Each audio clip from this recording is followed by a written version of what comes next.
नमस्कार मंडळी, शुभांगी रेसिपीज आणि बरंच काही चॅनलमध्ये आज आपण इथे रक्षाबंधन स्पेशल 1 तासामध्ये होणारी व्हेज थाळी बनवलेली आहे।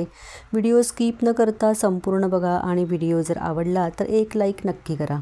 सगळ्यात अगोदर इथे मी काबुली चणे हे रात्रभर भिजत टाकले होते। काबुली चणे म्हणजे छोले जे असतात ना, हे रात्रभर पाण्यामध्ये भिजवून घेतलेले आहेत। त्यानंतर इथे कुकरचा पॅन घेतलेला आहे आणि मी कुकरमध्ये हे छोले करणार आहे, त्याच्यामुळे हे छोले याच्यामध्ये घालायचे। छोले पहिल्यांदा मी स्वच्छ 2 ते 3 वेळा धुतलेले होते, त्यानंतर भिजत घातले होते, त्यामुळे आता त्या पाण्यासकटच मी इथे घातलेत। त्याच्यात अजून थोडंसं पाणी ॲड करून मसाला वेलची, दालचिनी, चक्रफूल, तमालपत्र, लवंगा 1-4 आणि त्याचबरोबर इथे काळी मिरी 4 मी घातलेले। एवढे मसाले याच्यामध्ये घालायचे आहेत। कुकरचं झाकण लावायचं आणि कुकरच्या इथे 4 ते 5 शिट्ट्या करून घ्यायच्यात। आपले छोले भिजलेले असल्यामुळे हे लवकर शिजतात। 4-5 शिट्ट्यामध्ये अगदी मऊसूत छान होतात। कुकरच्या शिट्ट्या होत आहेत तोपर्यंत आपण इथे गुलाबजामुनसाठी प्रीमिक्स घेतलेला आहे। रेडी प्रीमिक्स जे मिळतं ना, तेच मी इथे घेतलेलं आहे। कुठल्याही किराणा मालच्या दुकानामध्ये किंवा मॉलमध्ये किंवा ऑनलाईनसुद्धा आता अलीकडे हे प्रीमिक्स मिळतं। ह्याच्यामध्ये काही गाठी असतील तर त्यास पहिल्यांदा हाताने सगळ्या मोडून घ्यायच्यात। एकसारखं पीठ असं करून घ्यायचं आहे आणि त्यानंतर दुधामध्ये मी हे पीठ भिजवलेलं आहे। तर तुम्ही दूध वापरणार नसाल तर इथे पाण्याचासुद्धा वापर करू शकता। थोडं थोडं दूध घालून आपल्याला हे प्रीमिक्स मळून घ्यायचं आहे। घट्टसर पण अगदी मऊसूत होईल असा ह्याचा गोळा तयार करून घ्यायचा आहे।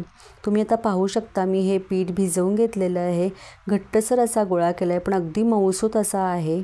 या प्रकारे चांगलं हे पीठ असं मळून घ्यायचं म्हणजे आपल्या गुलाबजामुनना चिरा पडत नाहीत। आता एक 10 ते 15 मिनटं हे रेस्टसाठी ठेवूया। तोपर्यंत आपल्या इथे कुकरच्या पण 4 शिट्ट्या मी करून घेतलेल्या आहेत। कुकर थंड झालेला आहे। झाकण आता काढून पाहूया। इथे पाहू शकता तुम्ही आपले जे छोले आहेत की नाही ते अगदी मऊसूत झालेले आहेत। 4 शिट्ट्यामध्ये परफेक्ट शिजलेले आहेत। त्यानंतर इथे मिक्सरचा जार घेतला आहे, त्याच्यामध्ये 2 मोठे टोमॅटो मी रफली चिरून घेतलेत, हिरवी तिखट मिरची घेतली, आलं घेतलेलं आहे आणि भरपूर असा लसूण घेतलेला आहे। सगळं मिक्सरमधनं आपल्याला इथे ग्राइंड करून घ्यायचं आहे आणि याची फाईन अशी पेस्ट तयार करून घेतलेली आहे। त्याचबरोबर इथे कढई गॅसवरती गरम करून घेतली, त्याच्यामध्ये 2 टेबलस्पून तेल घातलं आहे। तेल हलकंसं गरम झाल्यानंतर ह्याच्यामध्ये मी 1 चमचा जिरे घातलेत, बारीक चिरलेला कांदा घातलेला आहे आणि कांदा पूर्णपणे याच्यामध्ये परतून घ्यायचा आहे। हलकासा सोनेरी असा झालेला आहे कांदा, तोपर्यंत मी परतून घेतलेला आहे। त्यानंतर याच्यामध्ये आपण जी टोमॅटोची प्युरी करून घेतलेली आहे ती घालायची आहे आणि सगळं मिक्स करून घ्यायचं आहे याच्यामध्ये। एखाद मिनिटभर मी हे परतून घेतलेलं आहे। त्यानंतर याच्यामध्ये इतर मसाले आपण घालूया। मी इथे 1 पाव चमचा हिंग घातलेला आहे। त्यानंतर अर्धा चमचा हळद घातलेली आहे, 1 मोठा चमचा धना जिरा पावडर घातली आहे, 1 मोठा चमचा काश्मीरी लाल मिरची पावडर घातली आहे, अर्धा चमचा मी इथे रेग्युलर लाल तिखट घातलं आहे आपलं, मोठा 1.5 चमचा मी इथे छोले मसाला घातला आहे। छोले मसाला तुम्ही कुठल्याही ब्रँडचा घालू शकता। इथे सगळं पुन्हा व्यवस्थित मिक्स करून घ्यायचं आहे। तिखट आपल्या आवडीनुसार तुम्ही कमी जास्त इथे करू शकता। त्यानंतर एखाद मिनिटभर मी हे मिक्स करून घेतलेलं आहे। त्याच्यानंतर याच्यात मसाला आपला करपू नये किंवा खाली लागू नये म्हणून मी थोडं पाणी ॲड केलेलं आहे, त्यामुळे आपला इथे मसाला अजिबात करपत नाही। त्यानंतर याच्यावर झाकण ठेवून एक 3 ते 4 मिनटं वाफ येऊ द्यायचे। तोपर्यंत आपण जे छोले शिजवून घेतलेत त्यातले थोडेसे छोले मी इथं मिक्सरमधनं ग्राइंड करून घेणार आहे।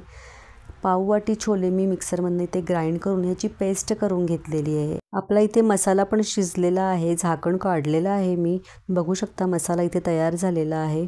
त्यानंतर पुन्हा एकदा मिक्स करून घ्यायचं आणि त्यामध्ये आपण शिजवलेले जे छोले आहेत ना ते सगळे घालायचे आणि त्यानंतर हे सगळं मिक्स करून घ्यायचं आहे परत।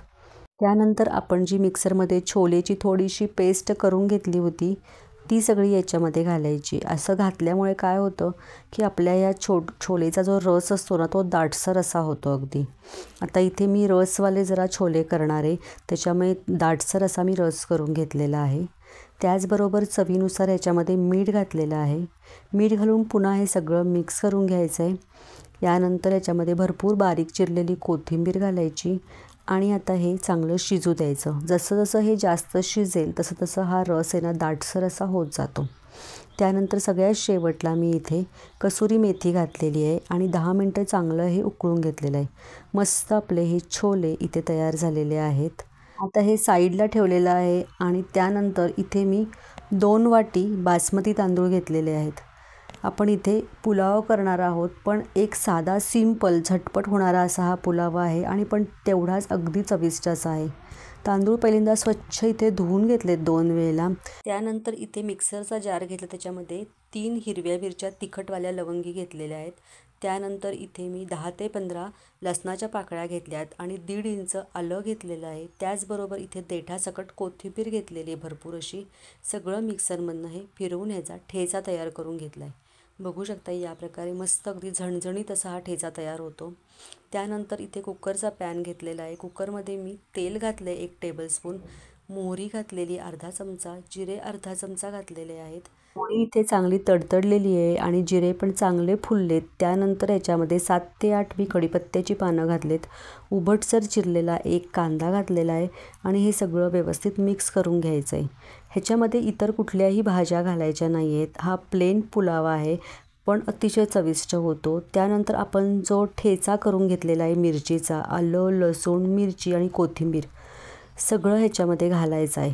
सगळा ठेचा इथे मी वापरलेला आहे। त्यानंतर हे सगळं मिक्स करून घ्यायचं आहे।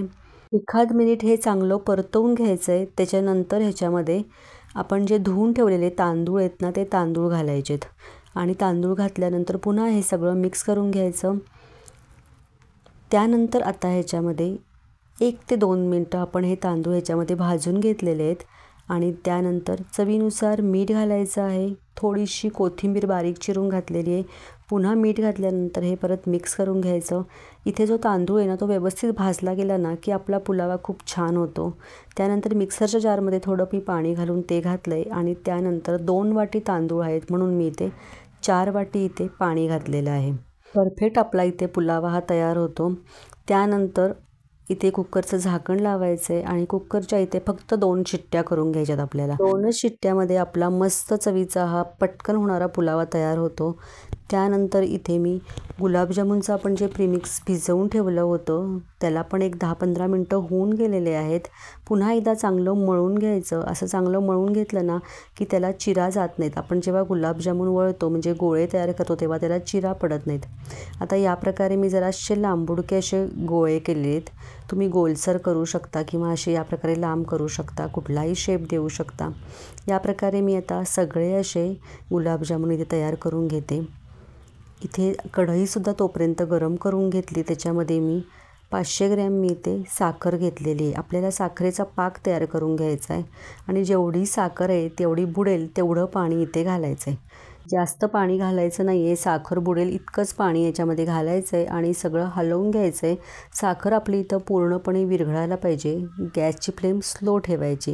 या पाक शिजेपर्यंत मी इथे गुलाबजामुनसुद्धा वळवून घेतलेले आहेत सगळे, तुम्ही बघू शकता या प्रकारे।